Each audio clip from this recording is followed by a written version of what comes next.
Bij elke bezoeker kregen we een pinkje, maar toen de topregelfilmpjes uitkwamen, jongen, we gaan wekenlang ping, ping, ping. Zet je maar, ik zet het spul uit. Mensen zijn zo nieuwsgierig.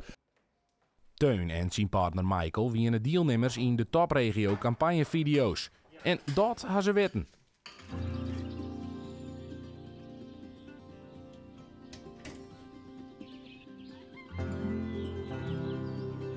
Heel erg positief. We hebben van zowel gasten als van mensen die hier in de buurt wonen, maar ook uit de rest van Friesland zijn hele positieve reacties gekomen. Terwijl we helemaal net bewust zijn, herbergen, het weekend reclame voor u is persoonlijk, maar mensen zie je toch op. Ze zullen het filmpje denken, waar zit er dit? Waar zit er dit? Nou jongen, we wachten, kijk, we gaan wekenlang houden de mobiel op stil gewoon, op plot gewoon, want ja, ongelooflijk. Al met al had de campagne haast €20.000 kosten en een goed bereik scoort, zeggen de initiatiefnemers. Maar dat net alleenig. Wat zo leuk is dat er al die partijen en mensen nou naar uw stad komen en naar de gemeentetak komen en naar Anno-tak komen van we willen wel geerwerkje. En ik denk dat de topregio een goede naam is. Het is letterlijk en figuurlijk een topregio om dat samen te brengen. En dat is misschien wel de bedoeling en dat we daarop verder bouwen kunnen.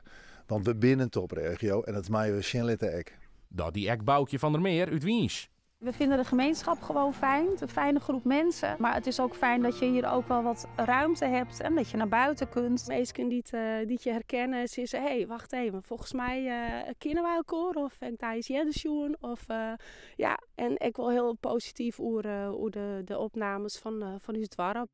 Roen om enthousiasme, maar dochs binnen er ek een heel soort mensen die het niet van de campagne meekregen ha.